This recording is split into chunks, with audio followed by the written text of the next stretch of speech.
যান, মুচির কাছ থেকে সুন্দর করে সেলাই করে কালি করে নিয়ে আসবেন। বৌমা, শেষ পর্যন্ত তোমার জুতা সেলাই করার জন্য আমাকে বাজারে পাঠাচ্ছ? এই, আপনি বাজারে যাবেন না তো কি আমি যাব? আমি একজন মহিলা মানুষ হয়ে বাজারে যাব জুতা সেলাই করতে? শুনুন, এই বাড়িতে আর কোনো পুরুষ মানুষ নেই, আপনিই আছেন শুধু, আর আপনিই যাবেন বাজারে আমার জুতো সেলাই করতে। বৌমা, তোমার জুতো জোড়া নিয়ে যদি আমি বাজারে যাই, মানুষ দেখলে তো আমাকে খারাপ ভাববে। কি কইলেন? বাজারে জুতা নিয়ে গেলে মানুষে খারাপ ভাববো? ও, যখন গামলা ভইরা ভইরা খাবারটা খান তখন আপনার একটুও শরম করে না? তখন গ্রামের মানুষ এসে আপনাকে বলে না এত বেশি খাবার খাইও না, একটু কম কম খাবার খাও? শুনেন, এত বাহানা আপনি আমারে দেখাইতে আইসেন না, বুঝছেন? কাজ তো করেনই না, আবার নানান বাহানা দেখান, তাই না? এখন যদি আপনি বাজারে গিয়ে আমার জুতোটা সেলাই করে না আনেন তাহলে আজকে সারাদিনের খাবার বন্ধ। গামলা গামলা খাবার আর খাওয়া লাগবে না, বুঝতে পারছেন? কি কইলা বৌমা?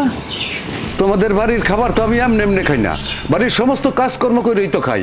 আর তুমি সেই জায়গার মধ্যে আমার খাবার কোটা দিলা? আমার ছেলের কামাই তোমার কাছে চাই আমাকে খাইতে হয়, আর তুমি তো পটের বেবির মতো সারাদিন বৈশা বৈশা শুধু টিভি সিরিয়াল দেখো। দেখছো, বুইড়ার সুপার কমে না। সুপার যেমন জোর, এরকম খুপার জোরটাও দেখান। দাম জুতাটা নিয়ে বাজারে সেলাই করে নিয়ে আসেন। দাও, কপালে যেহেতু এই আসছিল, শেষ পর্যন্ত ছেলের বইয়ের জুতো আমাকে সেলাই করে এনে দিতে হবে। আচ্ছা ঠিক আছে, যাই।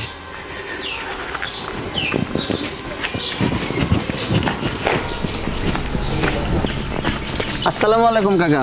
ওয়ালাইকুম সালাম। কাকা ভালো আছেন? ভালো আছি।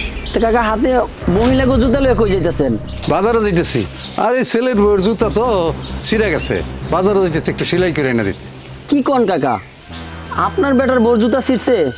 আরে ছিঁড়বই তো, আপনার বেটার বউ পোলাগুলো যেইভাবে নাচানাচি করে, আরে জুতা তো ছিঁড়ছে, জুতা তো থাকারই কথা না। আপনার বেটার বউ একটু না করবার পারেন না? যেসব টিকটক পিকটক আমি যাবি যেন না করে। আরে বাবা রে, বৌমার তো বয়স কম, এই বয়সে পোলাপান একটু নাচানাচি করে। আর এটা হলো আধুনিক যুগ, পোলাপান না করলে কি আর শোনে? শুনলাম আপনার বাড়ির কাজ কাম নাকি সবকিছু আপনারা দিয়া করে আপনার বেটার বউ, উনি নাকি কোনো কাজ কামই করে না। এই কথা যদি আপনার পোলা শুনে মাইনে নিব? হ্যাঁ, এই তোরা কে কইছে বাড়ির সমস্ত কাজ কাম আমার দিয়ে করায়? আর আমার নিজের বাড়ির কাজ আমার তো নিজেরই করতে হবে নাকি? আর এই সমস্ত বিষয় নিয়ে আমার সামনে আর কোনোদিন আসবি না, যা। পাওয়ার কি রে বাবা, কাম করে আবার তার পাওয়ার শেষ হয় না। আব্বা, আরে কি ব্যাপার, তুমি কি লুকাইলা? তোর পিছে কি দেখি? এ কি তানহার জুতা তোমার হাতে?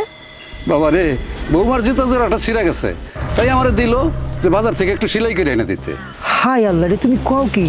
শুক করে 8 দিন হয়েছে জুতা কিনে দিছি, এর মধ্যে জুতা ছিঁড়ে গেল।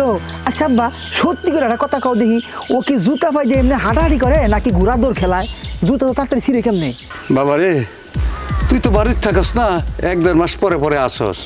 দেখতে বৌমা জানি ওই পোলাবানদের সাথে কি টুকটাক না কি কয়, ফোন লইয়া শুধু ওইগুলোই করে। ও, এইবার বুঝতে পারছি। তার মানে আমার বউ পোলাপানগুলোকে টিকটক বানায়, শালি ওই টিকটক বানাইতে বানাইতে জুতা ছিঁড়া ফেলাইছে, আর এই জুতা তোমার দিয়ে বাজারে সেলাই করতে পাঠাইতেছে না? শালি খারা, তো টিকটকের ভূত আমি ছুড়াইতেছি। বাবা রে, তোর কাছে তো আমি কিছু কই নাই, তুই বাড়ির থাকস না, বাড়ির সমস্ত কাজকর্ম বৌমা আমার দিয়েই করায়, সে কোনো কাজ কাম করে না। আমি কিছু কইলে আমার শুধু খাবার কথা বলা যে আমার খাবার বন্ধ করে দিব। এত কিছু করতেছে, তুমি আমার কোন আগে? হ্যাঁ, এত বড় সাহস! দেখি জুতা ল আমার লগে।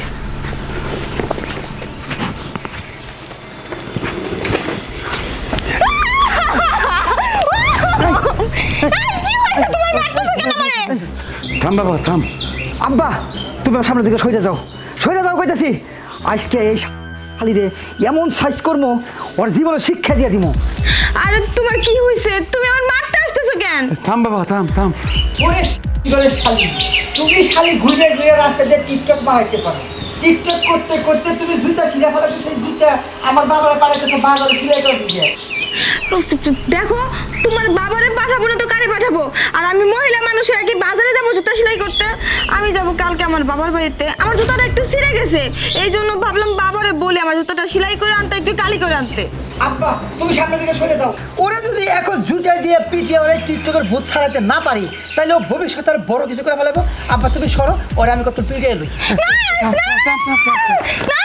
আব্বা বাবা, আপনি আমার মাফ করে দেন আব্বা, আপনি মাফ না করলে আপনি ছেলে আমার মাফ করবো না। ওঠো তোরা, থাম, ওরে মাফ করে দে। ও যখন ওর ভুল বুঝতে পারছে, ওরে মাফ করে দে।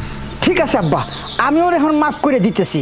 তবে সাপ সাপ একটা কথা শুনে রাখ, আজকের পর থেকে এই টিকটক ফিকটক কিচ্ছু করতে পারবি না।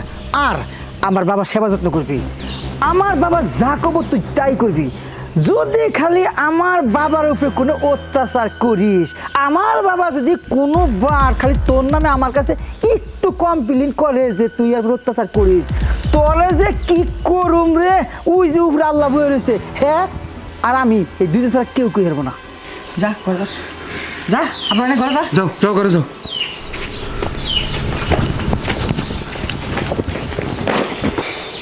লাঠি চালান দিলে যে ভূত পালায় আবার প্রমাণ হয়ে গেল।